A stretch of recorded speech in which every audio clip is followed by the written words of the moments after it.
everyone. My name is Wenhong Chen. I'm the co-director of the Center for Media and Entertainment Industries, together with Dr. Lisa Perrin in the Department of Radio, TV, and Film.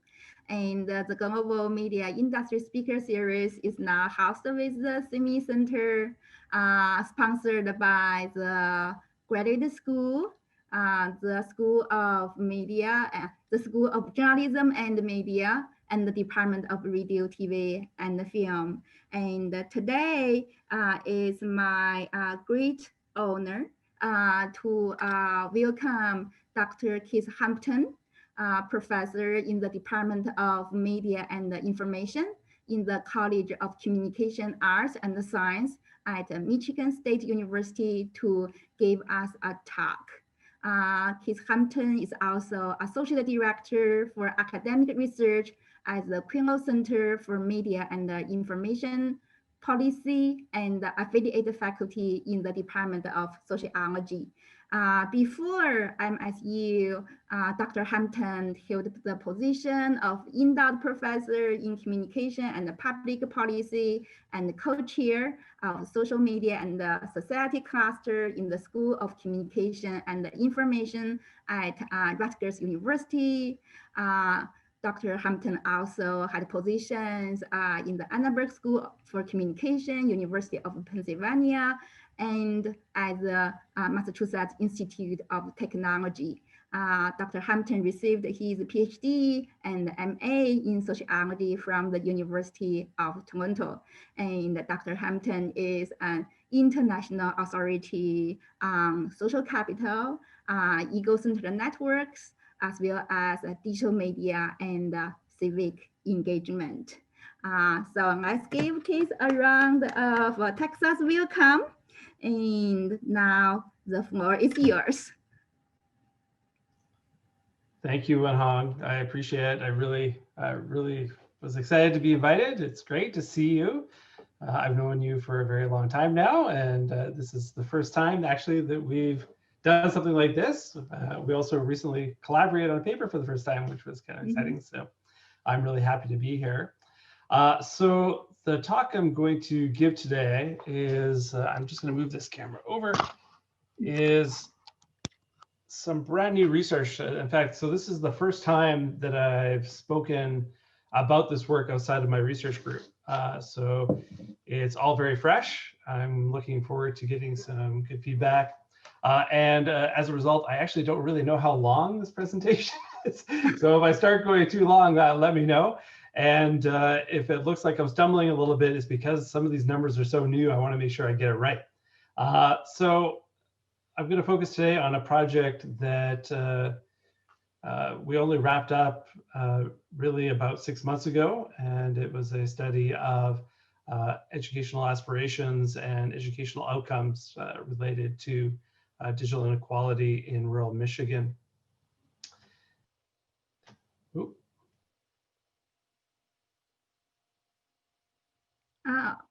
You mute yourself.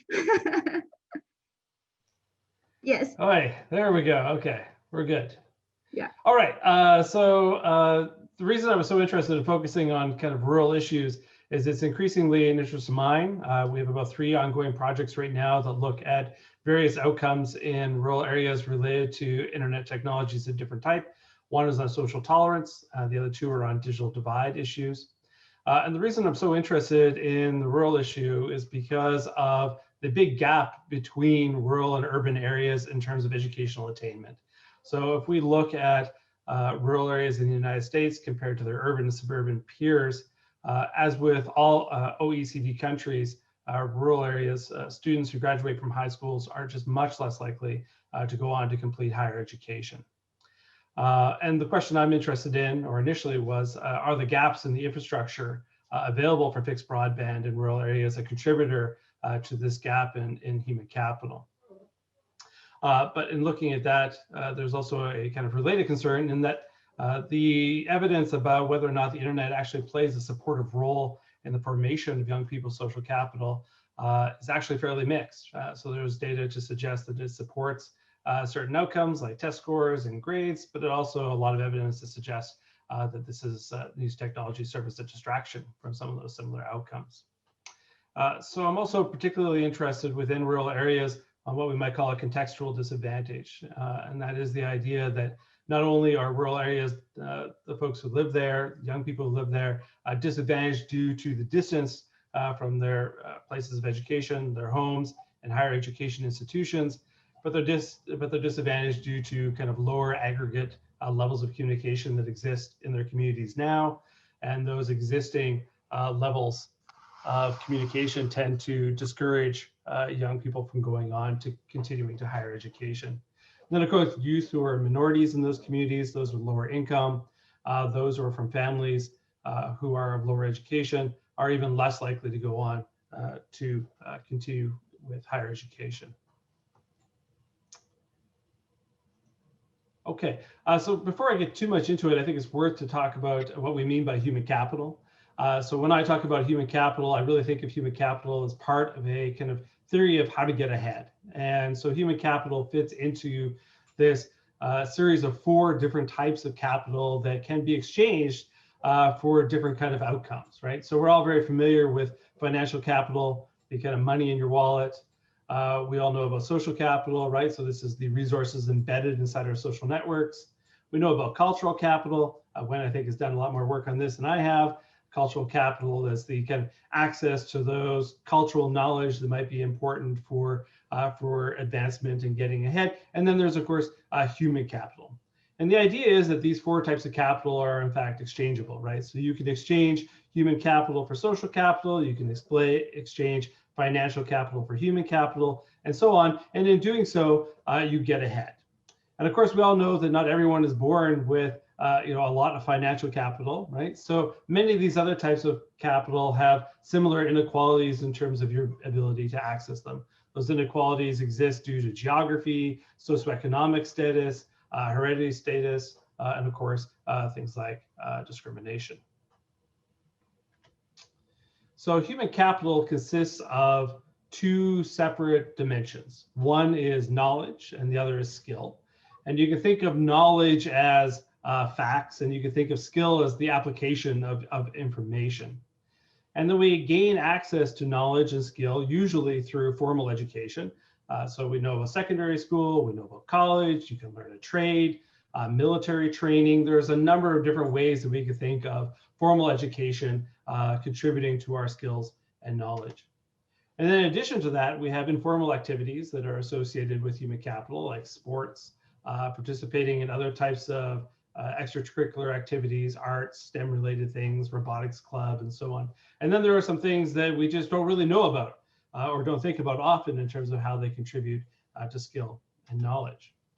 And so the common way of measuring knowledge and skill, or at least a very easy way, it would be something like classroom performance, GPA, as a measure of knowledge, and then standardized tests, for example, the SAT, as a measure of skill. And so both of those have been validated as fairly good, not perfect, and certainly not entirely independent measures of knowledge and skill. Okay, so this rather complicated looking diagram here is really the kind of landscape of what we know in terms of the relationship between socioeconomic status, school activities, and human capital outcomes, right? So on the one end here, we have socioeconomic status and essentially inequality, right? So we know that students of certain minorities, low-income students, students of single-parent households, they tend to do worse in a lot of school activities, right? They tend to do less homework, they tend to be less interested in schools, they tend to be less involved in extracurricular activities. And we know that that has this kind of follow-through effect that affects human capital. And we also know that some measures of socioeconomic status have these kind of direct effects over here onto human capital. And again, we're thinking about human capital as something that has multiple dimensions, that has our knowledge, our GPA, and our skill, which might be measured as SAT scores.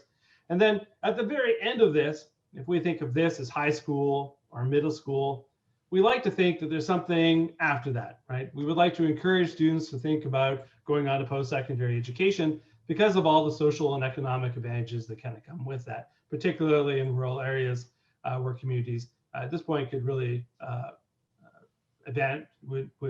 community level and individual advantage associated with these kind of higher educational engagements. So we can think about GPA and SAT scores as things that contribute to students' educational aspirations, right? So students who get good grades, they're told, hey, you might be able to go on to college, right? And then we can think of some of these school activities also contributing to educational aspirations. Hey, you're good at sports, you should think about getting a scholarship and going off to university, right? So all of these things kind of follow this nice little path here where we have socioeconomic status related to school activities, which tend to be related to educational outcomes. So the question I'm particularly interested in is, how does internet use fit into this existing knowledge about the relationship between socioeconomic status, school activities, and human capital? And so when we think about the internet, we can think about types of access, so broadband access. We can think about the activities that you do online, and we can think about the skills that might come about as a result of those activities. And so what I'm really interested in is does the internet change any of these existing relationships? And possibly, is there something unique about rural areas that might be different than what we would find elsewhere? Okay. So just to kind of review some of what we know already, and I don't think this comes as a huge surprise to anyone, right? So socioeconomic status and inequalities in physical access, what we now kind of call the first level digital divide. This mirrors, what we find in terms of the relationship between socioeconomic status and human capital outcomes, right? So many of the same inequalities that are related with low levels of access to the internet are also associated with lower human capital outcomes, right? And this is largely due to things like, can't afford the internet, parents don't see the value in the internet or don't trust the technology. And there are other explanations why people don't get online or don't have as good as technology infrastructure for internet access at home. And so the idea here is that if there's a particularly large gap in access in rural areas, that this may contribute to that existing concentrated disadvantage, right? So this may be yet another factor that adds on to particularly low-income kids in terms of reducing their opportunity and their motivation to go on to post-secondary education. And then rural areas are somewhat unique, right? So rural areas are a little bit unique in this particular argument because there's an additional gap in how students get access to the internet, right? And that is that there's this infrastructure gap in rural areas where there's just simply not wires in the ground to be able to allow any kind of broadband access. So this is now a situation of can't afford it, want it, but still can't have it. And so this is disadvantaging, of course, for students in rural areas, regardless of socioeconomic status, but it's actually also an interesting methodological opportunity, which was kind of another thing that attracted me to this particular project. In that if we think about how we do these studies, often we focus on surveys that are kind of large, random samples of Americans or American youth across the entire country. And we think about the kind of sample size that we need to do projects like that. It's usually, 1,000, 1,500, maybe a couple thousand data points. But in doing that, not only do we tend to miss rural areas, but we also tend to miss people who have a choice about no choice about access, right? So we tend to sample overly heavily on people who, it turns out, can't afford access or parents don't see value in access. We are much less likely to hit across those examples of students who could have access if the wires were in the ground and can afford it, but still are not able to get access where they are. And so this provides an interesting opportunity in being able to sample from a group of people who can afford it, are of high enough socioeconomic status that they would value internet access if it was available to them, but are still not able to incorporate it into their lives. And in fact, the data here suggests that this is actually a much bigger problem than we thought it was.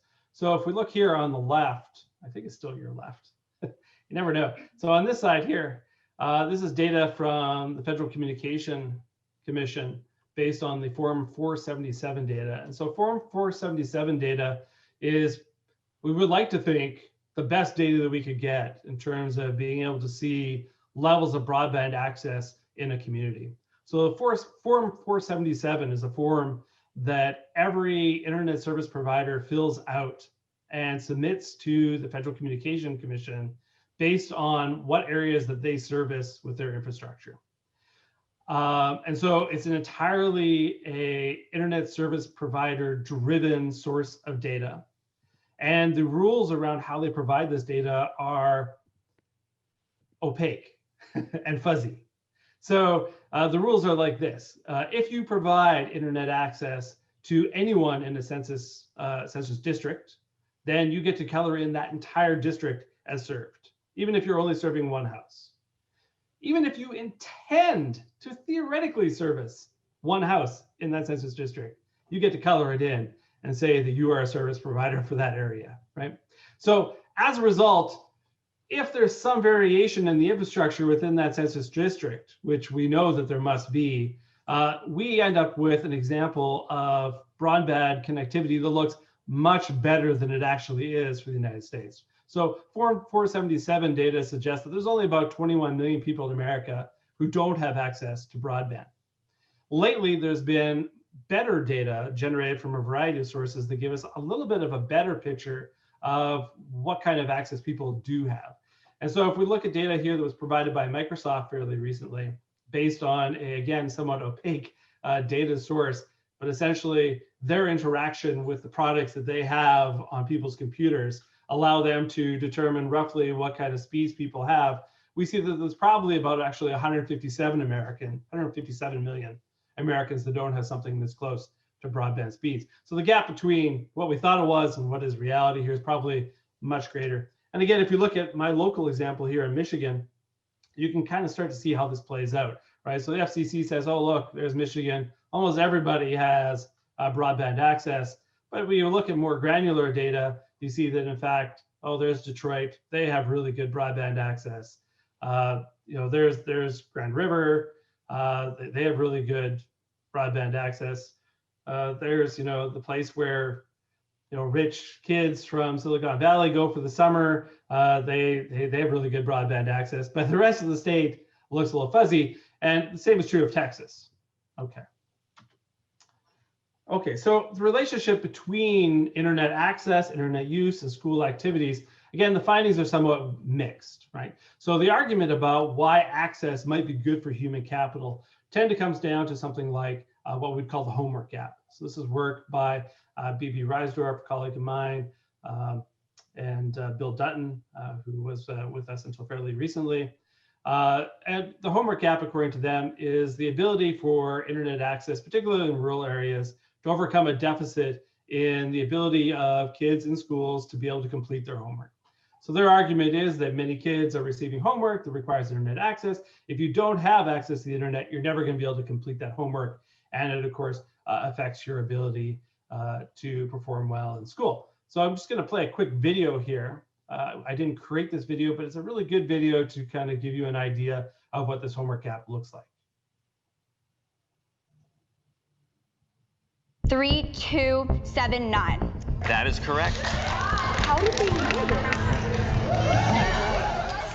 Are you kidding?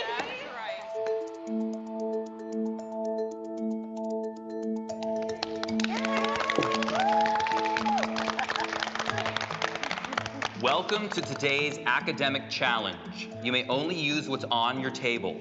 There will be 3 rounds, and the questions will get harder.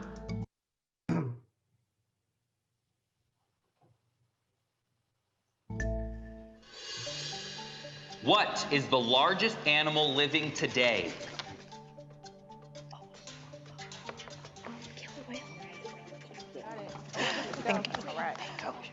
Team A. Blue whale. Team B. Blue whale. That is correct. What is the square root of 144? 12. 12. Correct again. Go, Janine. India. India. Neil Armstrong. Neil Armstrong. William Shakespeare. Correct. We are tied.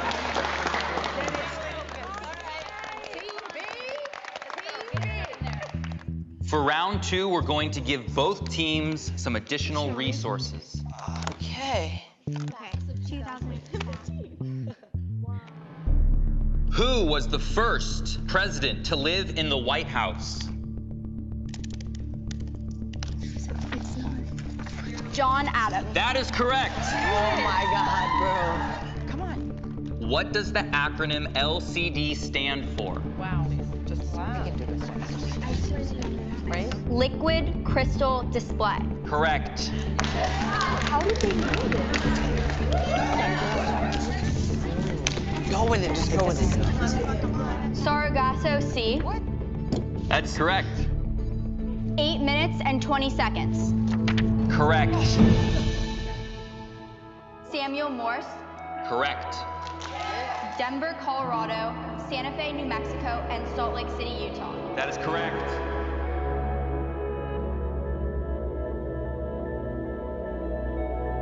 Let's pull back the curtain.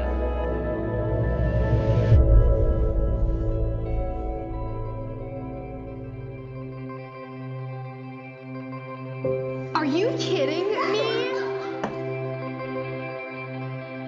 That's so not cool. I'm offended that they had such an unfair advantage. It was way too fast. Please have your team captain open the envelope on the table.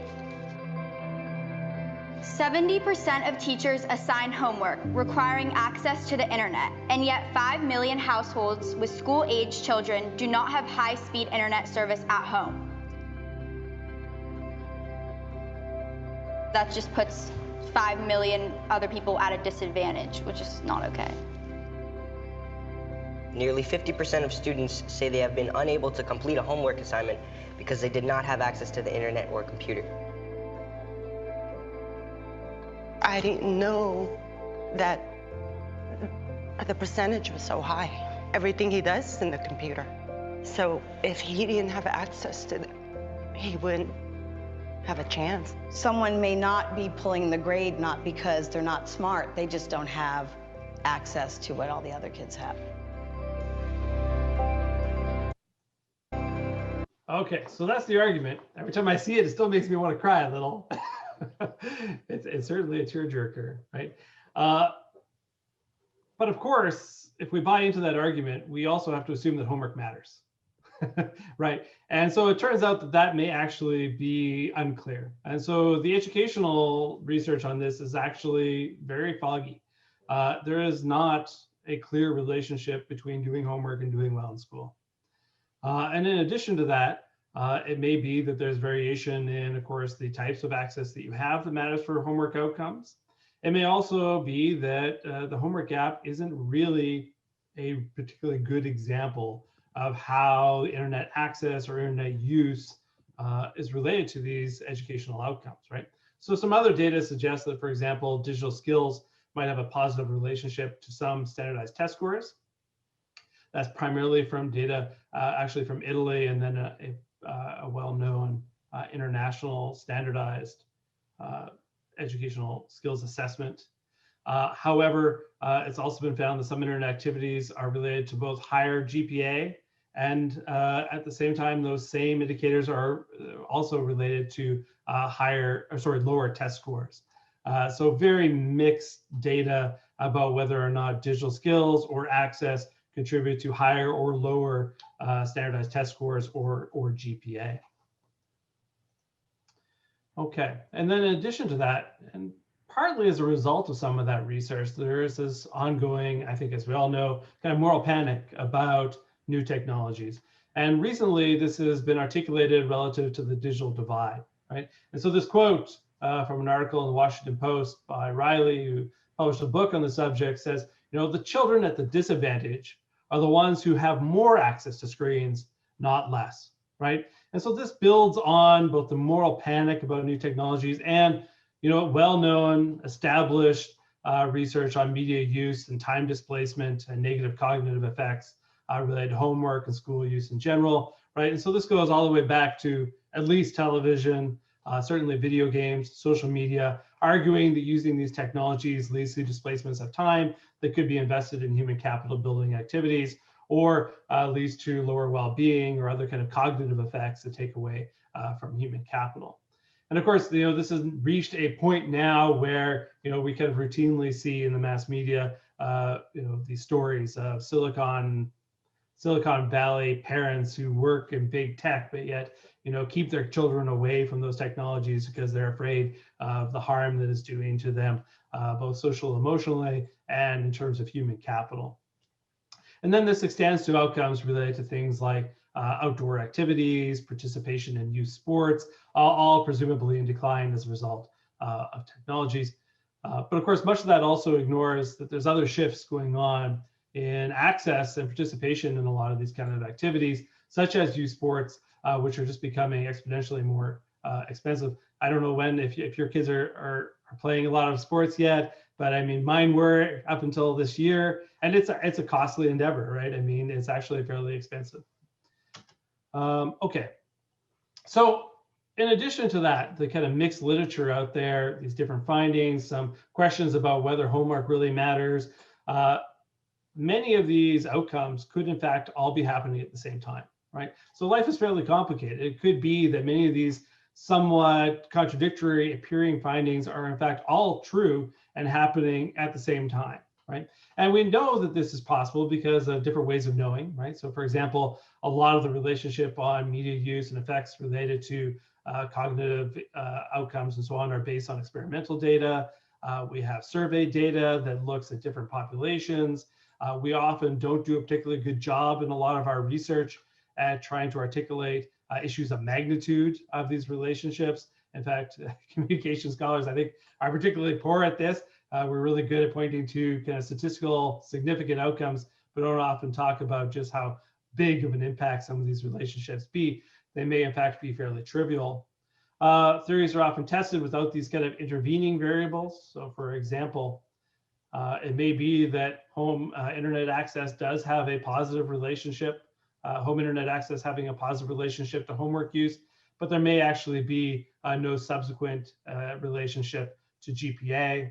It could be that social media use has a negative relationship to grade point average, but it could also be that social media use is really good for building digital skills, which has a positive relationship to grade point average.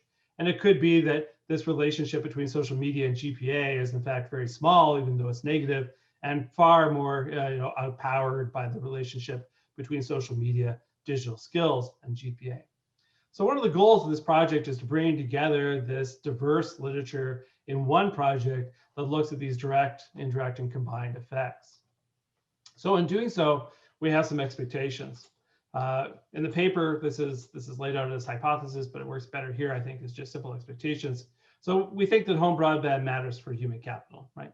However, students with lower speeds, in particular, those who are cell phone dependent, that means that you don't have any kind of fixed internet access, you don't have a laptop at home, you are dependent on your mobile device and whatever kind of broadband internet access or data coverage that you can get through that. We think that those students are probably at least as bad off as those who have no access. We think this relationship between broadband and human capital that we agree exists, but we think is probably entirely indirect, right? So we think that theory matters, right? So access matters because it's related to higher homework completion, interest in school, and higher levels of digital skills. We believe that more time in diverse online activities are probably related to more digital skills. So for example, time spent in social media, time spent playing video games, time spent web surfing builds digital skills. And we think that those digital skills are related to human capital outcomes. But in saying that, we also think that digital skills are just that, they're skills, right?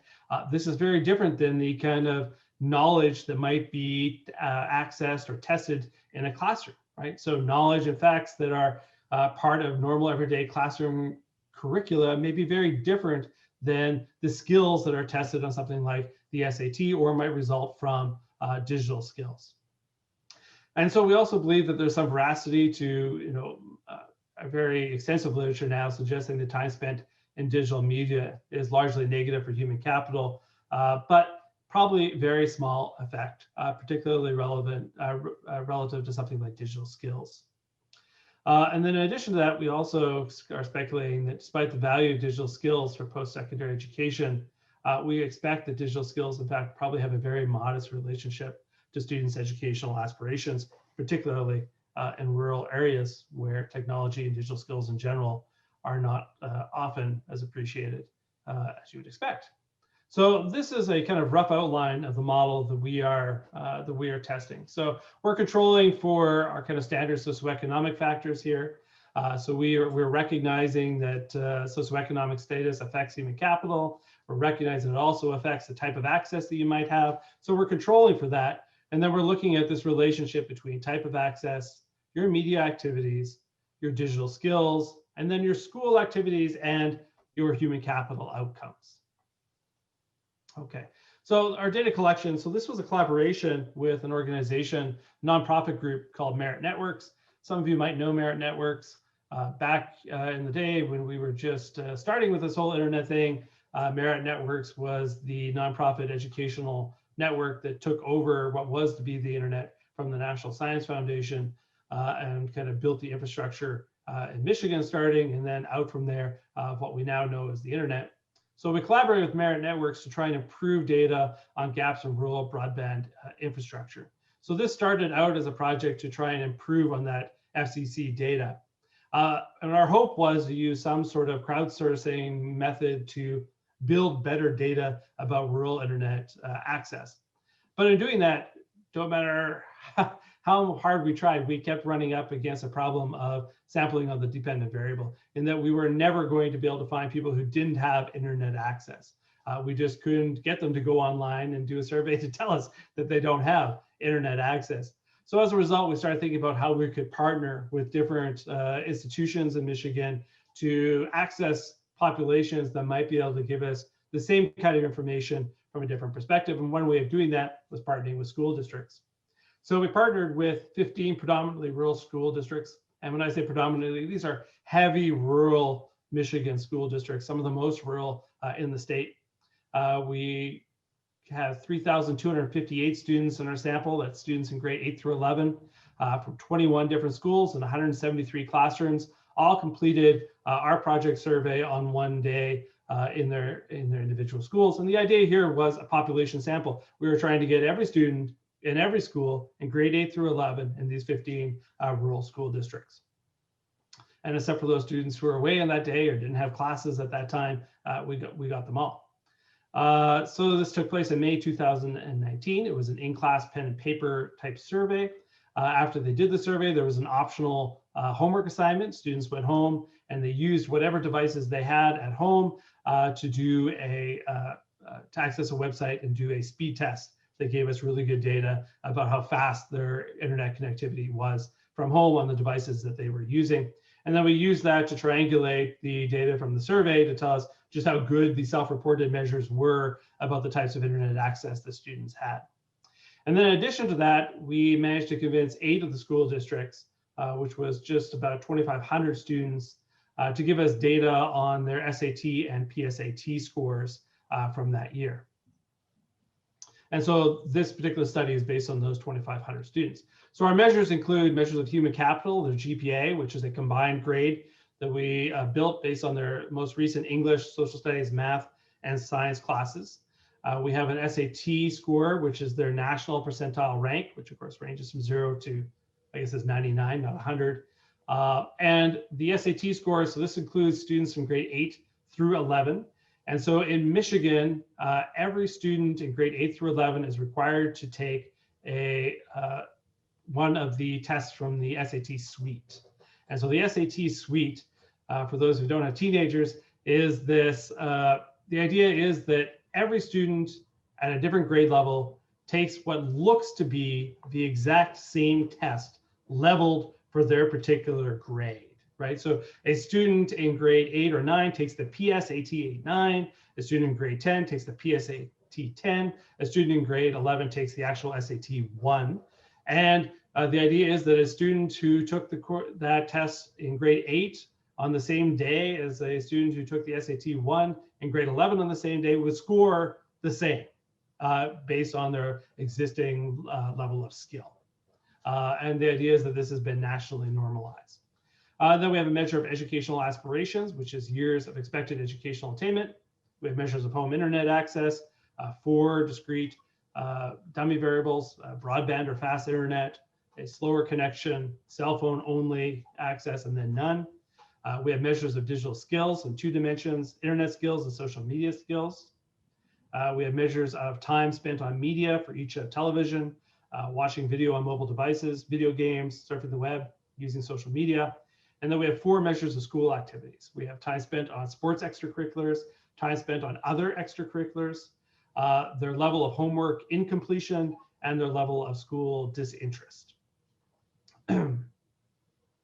And then we have controls for, the usual: gender, grade, family income, highest parental education, single parent family status, non-white, or race and ethnicity, and then whether or not they have an individualized education plan, which is like an IAP is something that schools and teachers work together with parents to give students who need extra help or access to extra resources in order to be able to complete the education at the same level as those who are in their grade. Okay, and so this is a path model in M+. We replaced our missing values using a markup chain Monte Carlo method. There weren't a lot of missing values to start with, but then we ended up with these 10 imputed data sets for the analysis. Okay, so here are our results. So focusing first on things that we would expect to find. So this is our concentrated disadvantage. So this is verifying that in fact there's inequality, right? So we find the rural students from single parent families, those with low income households, those who are minorities, they all have lower GPAs, and it's a big gap, right? So it's roughly the difference between a C+ average and a B. So on our scale of 0 to 4 for GPA, that combined effect is about 0.68 lower. That's pretty big. Again, the difference between like a C+ and a B on average. And so because of our model here, we're able to investigate, why is it that low income students, these minority students, those with single parent families, why do they tend to get lower grades? Well, a proportion of that can be explained by more homework being incomplete, higher school disinterest, participating in fewer extracurricular sports in particular. And that should be read as not laziness or something like that, right? This is a measure that tells us that these kids have less time, there's less stability in their house, there's less parental interest, less parental support, less financial support for these outcomes. But nonetheless, it only accounts for about 0.21 of that 0.68 GPA. So there's still a huge chunk of unexplainedness about why it is that students who are of lower socioeconomic status still get lower grades, right? So that's our kind of direct effect, this negative that we see here. And so what explains that big chunk? Well, there's a number of explanations that we can follow here, right? So the kind of overarching explanation is that there's some sort of bias, right? So if homework completion, interest in school, extracurriculars account for a small amount of why students of lower socioeconomic status have lower GPAs, what is responsible is that GPA doesn't really measure education potential. It only really measures performance in the classroom. And so what is performance in the classroom? Well, we would like to think that performance in the classroom is measured very objectively through tests and stuff like that. But the literature in this area is pretty clear. It's not so straightforward. Teachers make judgments about their students of lower socioeconomic status. They tend to judge them as less competent. They tend to regard lower SES students as performing to lower expectations. We know that lower SES students are also performing to stereotypes, right? So for example, this works well for boys and girls. Girls are bad at math, therefore, they're told they're not going to do as well at math, and so they don't do as well at math, right? It has nothing to do with actual potential. It only has to do with performing to a stereotype. It's true for lower SES students in general. We also know that higher SES students tend to demonstrate commitment to school through things like athletics, and it turns out teachers really respond to acts of commitment to the school, and that is reflected in grades. And this, is really the classic study on human capital, right? So this is Coleman's work in this area, and Coleman finds that there's this relationship between school athletics and human capital. How does that make any sense? Well, he says, well, they exchange social capital for human capital. They're not actually gaining human capital. They're using it as an exchange, right? And so that's a great example of this kind of theory of getting ahead. Okay, so GPA, not necessarily the best measure of classroom performance, and this is really at the heart of how we ended up in this world of standardized testing, right? So standardized testing is supposed to be this alternative way to assess academic merit of students from diverse backgrounds that's supposed to somehow eliminate the bias of the classroom, right? But we know that that's not necessarily true, right? So there's also a lot of data out there, numerous studies that suggest that in practice, minority and low SES students also tend to perform lower on standardized tests like the SAT.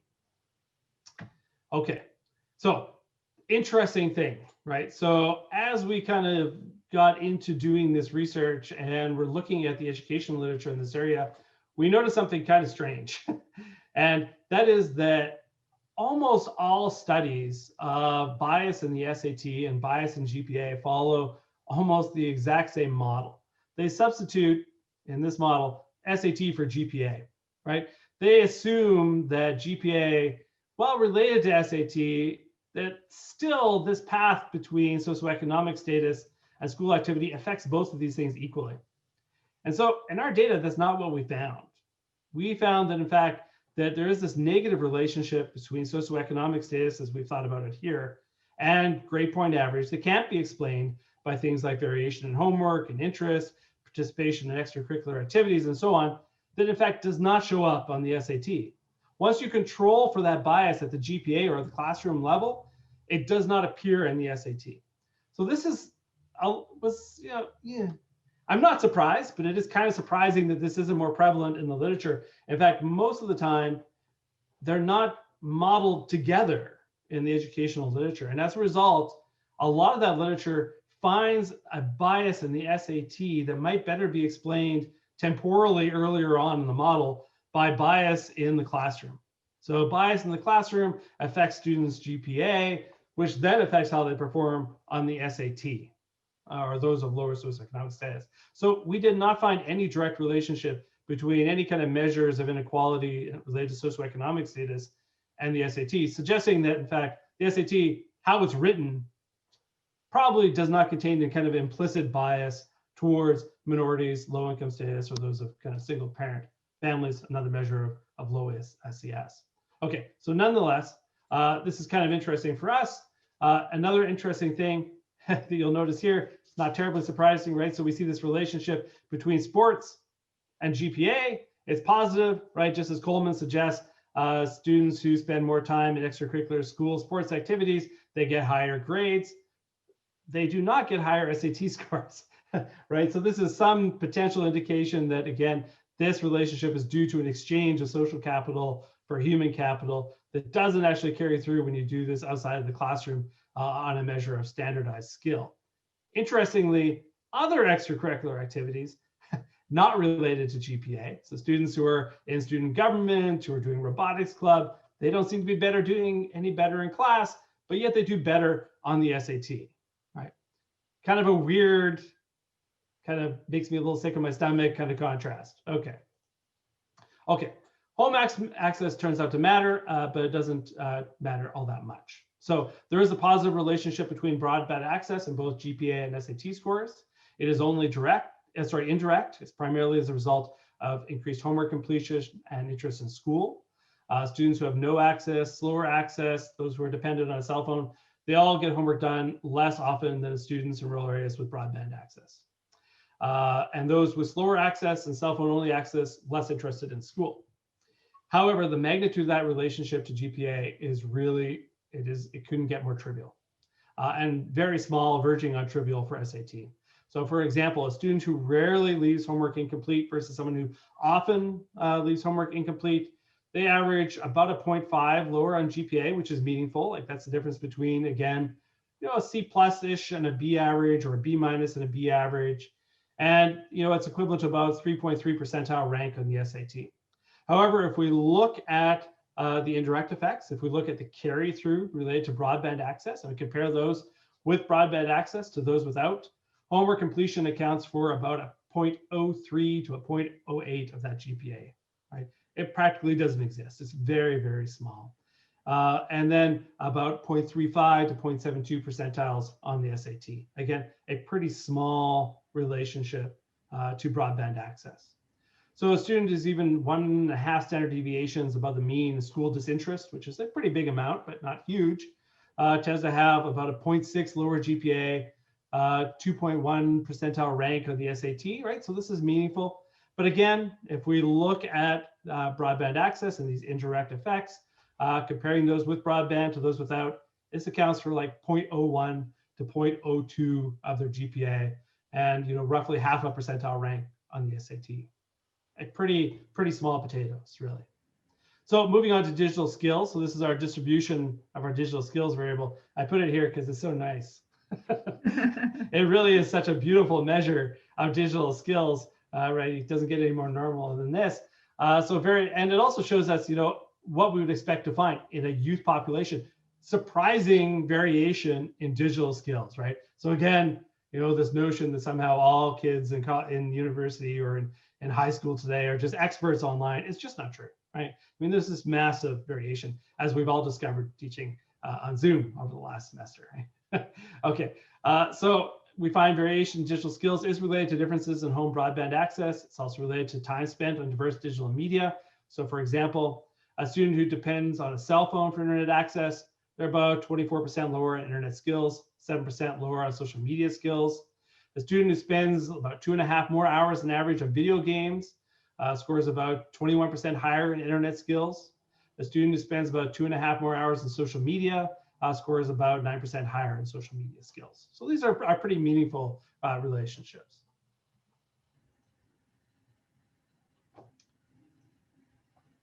Oh, there we go. Okay. Digital skills and human capital. So digital skills are associated with higher GPA and higher SAT.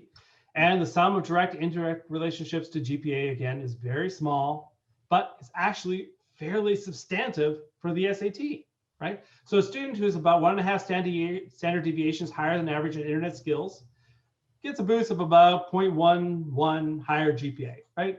It's not nothing. It's something. It's not huge, but it's certainly something, right? But 1.5 standard deviation in social media skills, almost no effect on GPA.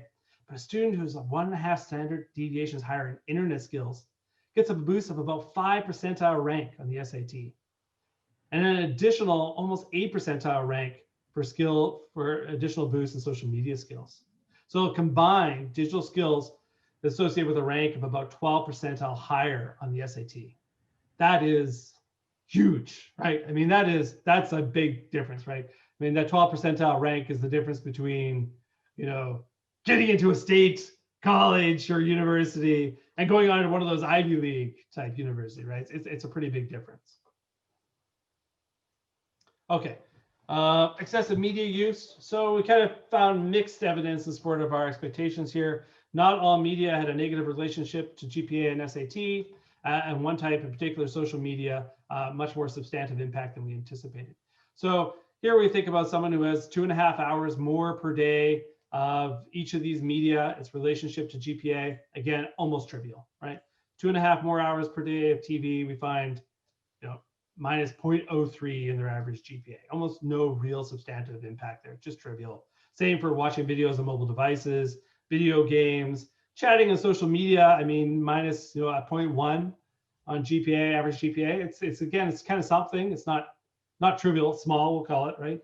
Web surfing, it's a positive effect, but again, trivial, right? And through the path through which television, watching mobile videos relate GPA, it's really the sum of like many trivial relationships. It's a kind of evidence of small time displacements and activities that would be used to build human capital. But the path between video games and social media GPA, more direct relationships, suggesting that there might be something there more than time displacement, maybe some sort of cognitive or well-being relationship. Of course, we don't know from this particular study.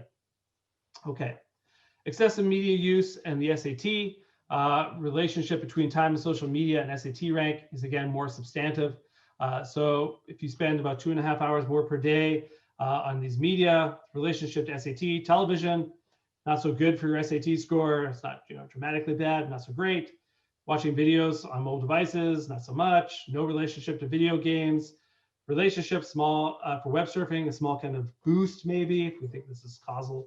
And then chatting on social media, 4% lower on the SAT. So that is more substantive, right?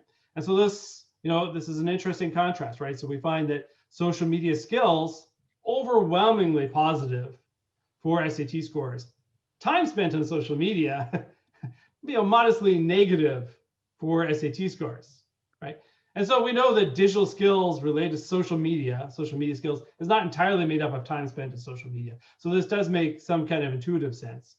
But it also points out that there's some kind of balance here, right? A balance between social media use for digital skills and then excessive use that might be harmful. And even when we compare our standardized coefficients here of our combined effects, we still find the time spent on social media versus social media for digital skills, the benefit of social media skills to the SAT still outweighs any negative influence on time spent on social media for the SAT. Okay, educational aspirations. This is our final set of findings. So what students do we expect to complete higher education? The influence of different factors. Again, we think of educational aspirations is not a pure measure of human capital, right? This is what we expect to happen next after high school, right? And so what students think is going to happen next, their educational aspirations really does depend on a lot of things. It depends primarily on expectations of those who are around them, parents, teachers, the opportunities that they think they're going to have, and then the constraints that they think they're going to face in their environment, right? And so when we look at these kids and we find that, those kids who are higher in GPA, those kids with the highest GPA, this is the strongest indicator of higher educational aspirations. Kids who are doing really well in school, they know they're going to go on to post-secondary education. And that's a boost of about 1 year of education. Homework completion, despite the trivial relationship to broadband use, kids who do their homework, it's because they think they're going on to college, right? This is a pretty good, strong relationship again between homework completion and educational aspirations. And then it starts to decline, but still fairly strong. Sports, right? Kids who do spend more time in sports, they think they're going on to college, right? For the most part, particularly in rural areas, strong focus on, get a scholarship for sports so that you can go to college, right? And afford college and do well there. It's a way of leaving the rural area. Students who do well in the SAT, they tend to have higher educational aspirations. Students who do well, have higher digital skills, they think they're going to go on to higher education, but nowhere near the magnitude of many of these other predictors, right? Internet access itself has, a fairly modest effect on educational aspirations. Students who are less interested in school doesn't really seem to have much of an impact on aspirations. Other extracurricular activities, again, not a big impact on educational aspirations. Okay. So where the internet matters and where it does not. So broadband internet access matters. The impact on human capital, is fairly mixed. So it matters little when knowledge is assessed in the classroom level. And something I didn't really point to is grade inflation, right? So when we looked at the average grades of these kids in these 21 schools, everybody has a B. Everybody has a B average, right? It's amazing, right? So nobody is less than a B for the most part, which means that there's very little variation to move up, right? And so that explains some of our findings, right? So, while the homework gap is concerning and the focus on improved homework completion through internet access, it's meaningful, but it really does represent really marginal benefits to rural students' academic success. And, it's not just because of these very trivial coefficients, it's just also because everybody's got a B, and moving up from that through homework completion is really not getting you very far. Access does provide opportunity to spend time on diverse online activities, which is related to higher digital skills, and those digital skills have a very small positive relationship to GPA. There's a little bit of good news here, right? And that is that rural youth who are experiencing concentrated disadvantage, those who are of lower socioeconomic status, already disadvantaged in terms of human capital, they're not going to do substantially worse because they don't have broadband internet access at home, right? They're already doing poorly, and the opportunity to benefit from that access through things like homework completion is not great. Okay, clearly that is not the full picture, right? So access matters a lot more when students' human capital is assessed as a skill-based measure like the SAT. So digital skills strongly relate to performance on the SAT. Digital skills are not primarily taught in school, right? There is no class in social media. The whole idea is you check your cell phone at the door, right? You're not supposed to be doing those types of activities when you are at school. You're not supposed to be playing games online with your friends when you're at school. These are not skills that are taught in the classroom. They are related to broadband home internet access and the time that you spend on a variety of digital activities outside of school. The quality of access matters, right? So compare the SAT performance of students at fixed broadband to students with no home internet. They perform worse, and they only perform marginally worse than those who are dependent on a cell phone, right? So giving a kid a cell phone with a data plan is not a substitute for a laptop and broadband internet access that's fixed in the home. So this leaves us with kind of two questions. So big questions. So the first one is, why does access and digital skill matter so little for GPA, but matter so much for the SAT? Well, rural areas have a unique culture and sociality, right? And that culture is, built into how kids learn. It's related to the role of sports. It's related to the role of occupations that are not related to technology. And how broadly we think about the generalizability of these findings, this could be a problem, for American learning institutions more broadly, right? So digital skills, they clearly provide some sort of parallel gain in literacy or problem solving or information management that is helping kids on the SAT. There is some transferable knowledge from digital skills to how kids perform on standardized tests like the SAT that is not happening in the classroom, right?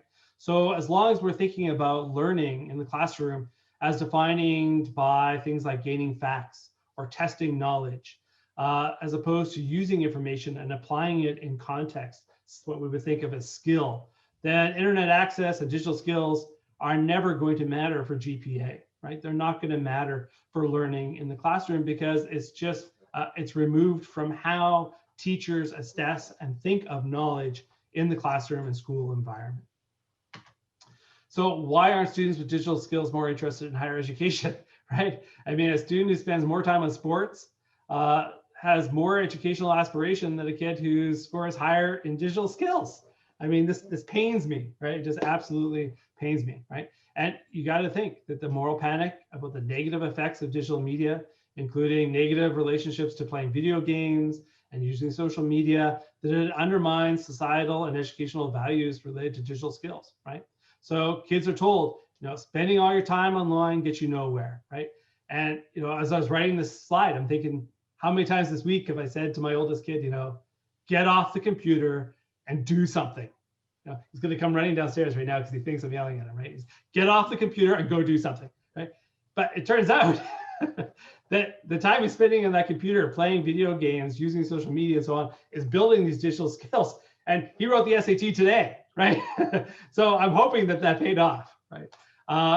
Compared to this, the outcomes like, go play sports, get a scholarship, get ahead. Therefore, college is for you, right? We're not giving the same message to kids who are building digital skills, doing these, wasteful activities online. So rural students disadvantaged in their pursuit of human capital because the social, cultural, educational norms are really undermining digital skills.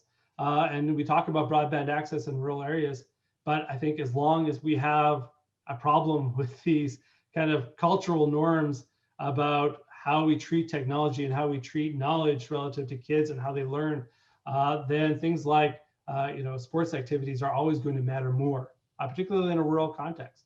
And it's interesting, when we went back and did a little post hoc analysis on those non-sports extracurriculars, it turns out that they're related to technology use, right? So kids who are doing all these other non-sports related activities, they're much more likely to be engaged in digital activities and building digital skills and then benefiting as a result of GPA and SAT. Okay, so that's the end of what I have. I just want to thank my collaborators on this project. There are many, and co-authors on this paper, and many collaborators who kind of made this work happen. All right, thank you, Wen. Thank you, Case. I really enjoyed the talk. Now, Great. Sorry I went a little long.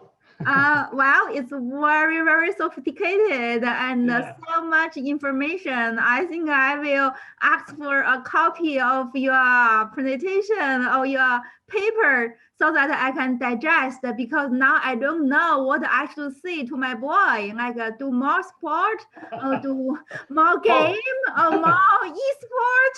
I think you should give this talk again at our Center for Sport Communication, because this really opened my eye. Yeah, very Yeah, nice. more sports and more video games is the answer, I think, right?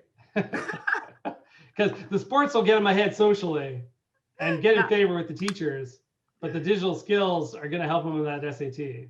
But of course, I mean, this is cross-sectional data, right? So we have to be a little careful about the kind of causal associations here, but some of it is hard to explain, I think, otherwise.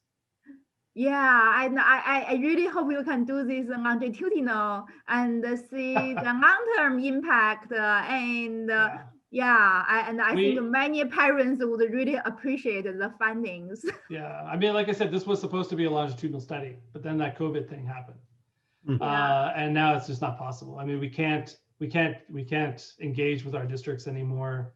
And SAT scores are not going to look like this next year. They're going to be weird, right? I mean, they're going to be crazy. The percentile ranks are going to be all over the place because of this strange self-selection. I mean, in Michigan, every kid has to write the SAT for graduation, right? But across the country, that's not too true.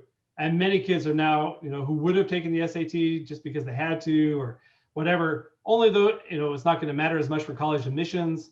Fewer kids are going to take the SAT. The ones that are really good are going to take the SAT, right? And so the percentile ranking is going to be changed relative to what we would expect from year to year. And so the study, it's never going to be longitudinal now. Yeah. Nonetheless, you already have wonderful data to show so many mechanisms that have never ever examined in one single study. That's really wonderful work. And also, who knows what's going to happen with SAT? I talked with a friend in UT's admissions office yesterday, and I was told that many universities in the country will waive SAT for next year or maybe in 2 years. And now we know what's going to happen after that. So interesting times. So now let's open the floor to questions. If I could jump in, this is really interesting to me. Hi, Keith, this is Joe Straubar. In fact, I taught at Michigan State way back in the old days and in the same department. But I left in 1994, so it's been a while. But yeah, I won't tell you what I was doing in 1994. So. I'm getting to be a geezer, I will tell you. But anyway, I also grew up on a farm in a rural area in Idaho outside Boise. And it's really interesting to think about the dynamics of high school and how much they have and haven't changed. I mean, I was fascinated to see what you found about the social capital input from sports to grades, because I can look back on my own experience, and not just sports, but related stuff. Like I remember fuming as I was being the informal TA in a chemistry class and watching the head cheerleader get an A when she earned a C. Right. And things like that. And so it's just, I think that input has been there. I found it equally fascinating, the input of other extracurriculars to the SAT. And the interesting conclusion you found that about kind of minimal classroom effects. Because I think looking back on my own life, I spent an awful lot of time reading. I was highly motivated to read by my parents, although I think you would have considered us a low SES family. And that kind of powered me through to do well on the SAT and go to a good school and all that. I'm not sure the classroom, I can look back and see instances. Again, this is autoethnography here, but I can see certain classes that had inputs, but overall, I think just reading a huge amount on my own probably had more input. Yeah. And so it's fascinating to me to think what has and hasn't changed and what input the digital mechanisms now might be having. Because I think a lot of what you found has probably been pretty stable over time in terms of how high school works. Yeah. And it's interesting to think, and I was really fascinated to see the input of the digital skills to SAT as opposed to GPA. Yeah. Because again, there seems to be a pathway that bypasses the classroom and helps people gather, both knowledge and skill that then are applied to the SAT, which also makes me frankly kind of ambivalent about how much colleges should use the SAT. Again, part of this is biographical. I was the guy that the SAT was made for, a kid in the middle of nowhere who did really well on the national merit, really well on the SAT, and got into Stanford as a result.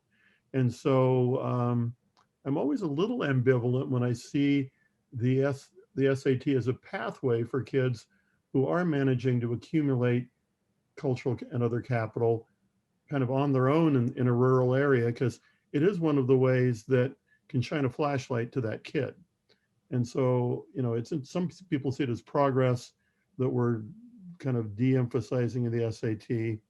And I can understand all the arguments for that. It's interesting. I guess I'm putting my own experience together with your conclusions about what are the digital, other extracurriculars and other things that provide a pathway to SAT performance, which personally I still think is quite relevant. And the interesting thing that you found was that SAT is not in a way contaminated by the social capital effects that go from things like athletics into grade performance. So I love the fact that you brought all of that stuff, all those classic educational variables into your study. Because one of my sons is a education prof at Texas State. And so I hear about this kind of stuff from him, but we don't tend to bring it into our studies. So very well done on that, I think. The question I have for you actually is somewhat more basic. I mean, I've always been sort of curious about when I hear people use human capital over against cultural capital. And I'm curious to hear them dissect that. And now you've got a ton of data to help you do that. So I guess my actual question is, what are the elements of human capital and cultural capital as you sort of tease them out separately? That is my worst nightmare of a question. Right. Because you had them as separate pieces of your model, so you're setting yourself up for this. You're going to get this question. I don't actually, well, I guess I do kind of test a little bit of cultural capital, but so, I mean, here's the thing. I'm a bit of a curmudgeon when it comes to these 4 areas of capital, right? And so constantly we're seeing, people invent new types of capital, and there's only 4, right? And so I'm constantly saying, no, I mean, in my classes, we'll get a paper and there's now, 6 dimensions of internet capital or something. It makes me really not too happy because it all comes down to those 4 types: human, social, cultural, financial. They can all be grouped in there. If there's some overlap, you've got some kind of problems with your model in my mind. But cultural capital and human capital are the least separate. They mix in unfortunate ways, right? And so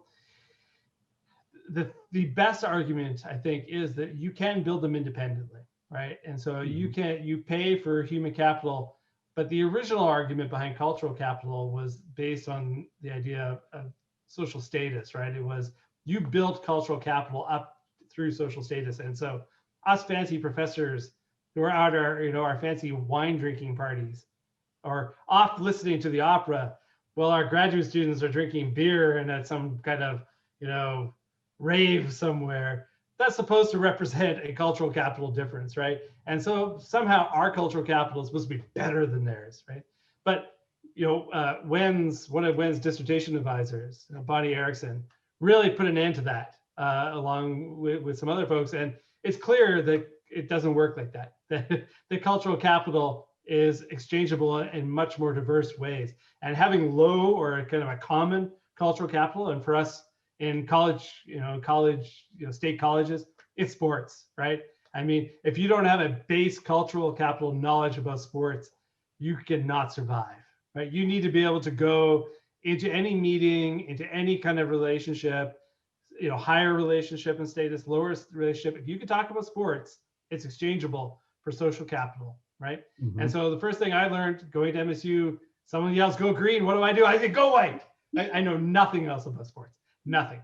That's what I know, and that's all I need to get an interest in terms of social capital exchange, right?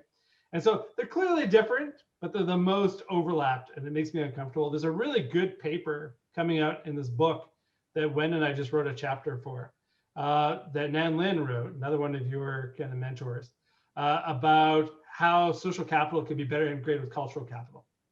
And it's a really important paper, a really important chapter that I think is going to unify this area a little bit better. And you know, Nan Lin, also MSU grad, oddly, I mean, the most important social capital scholar of sociologists comes from a communication department.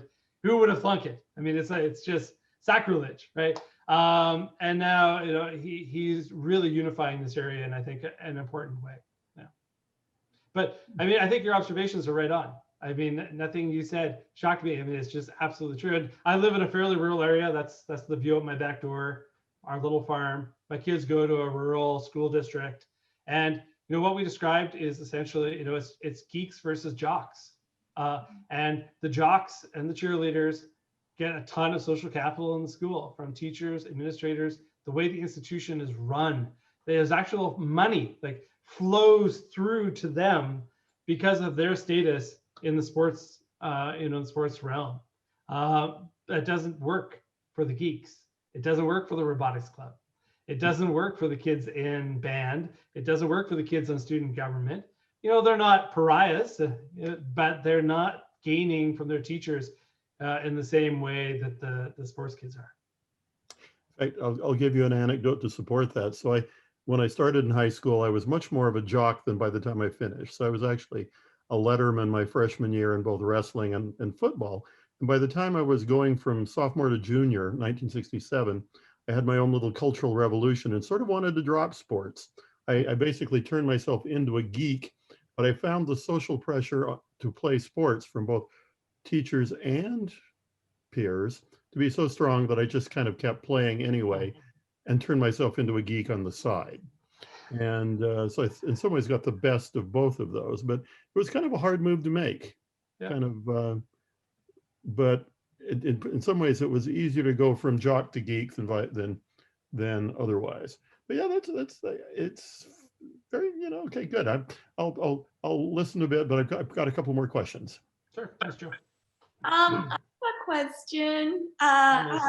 Melissa, one of Joe's grad students. I was also very surprised by your what you found about social media skills and getting higher SAT grades. And I wonder if, in terms of, you know, like policy changes to rural school districts, if there's anything that you could perhaps see doing or they implementing to sort of like capitalize on that.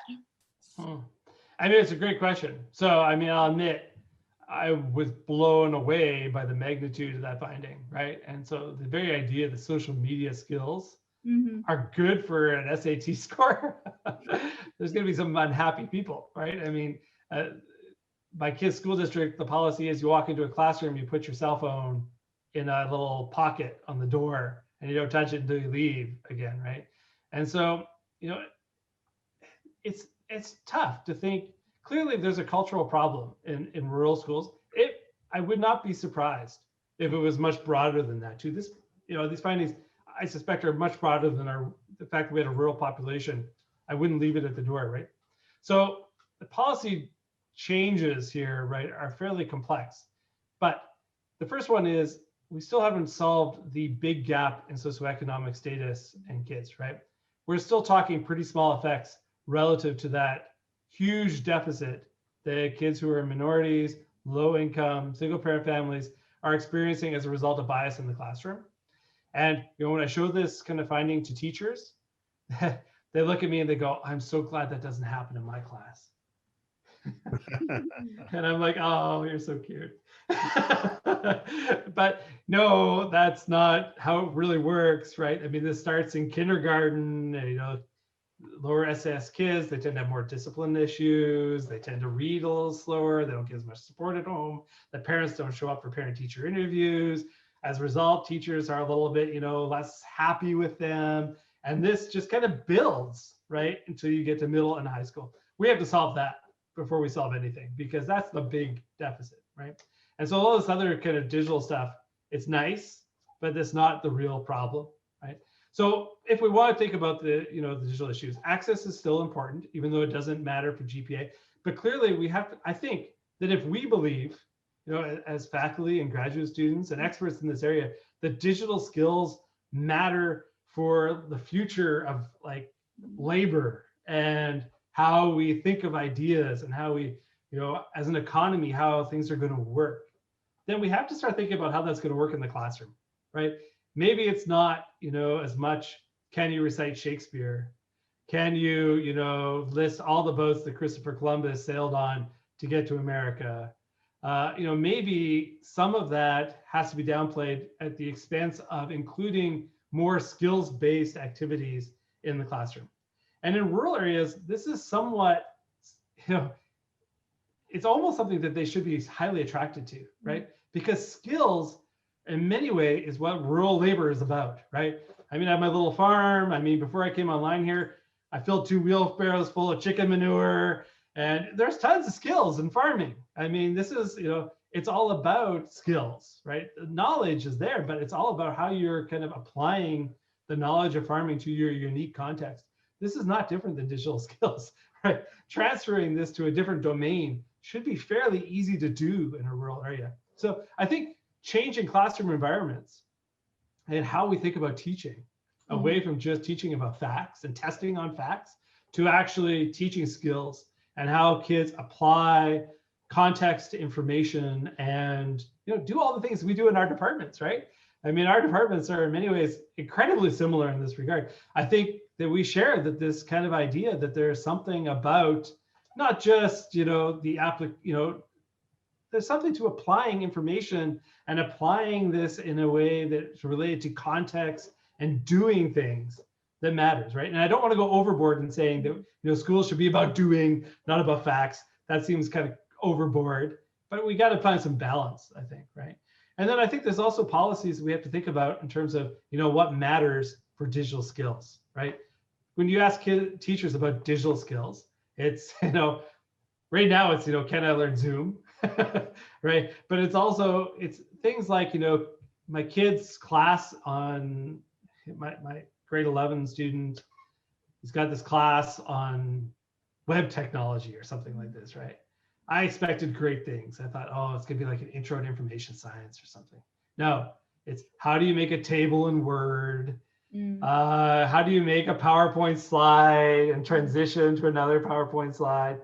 This is not skills. This is knowledge, right? This is not the type of thing that's going to help him build digital skills as we're thinking about them and as this research supports as kind of useful, right? So I think that there's got to be a cultural shift there too, and the types of activities that might be okay to take place in the classroom, particularly around things like social media and how you collaborate with other kids. When you're doing homework at home and in the classroom, there are ways that these technologies can be integrated, and how we can think about even doing things like video games, right? So, Joe, your old department, hey, guess what? We now offer a degree in video games starting this year, right?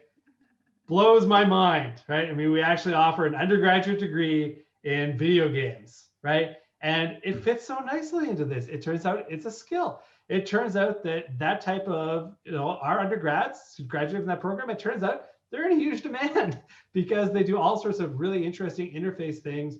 And we make sure they have a background in human justice and all this other kind of stuff that serves that, right? And so there are ways of integrating this, I think, that are really useful that is just not happening at the high school level. Great. I think on that note, it's really nice to see how we as universities are actually trying to modernize our education, actually in the Center for Entertainment and the Media Industries. Right. We are also discussing what kind of skills we can actually equip our undergraduate students for better employment in the industry and beyond. Thank you, Keith, and thank you for all the questions from our audience.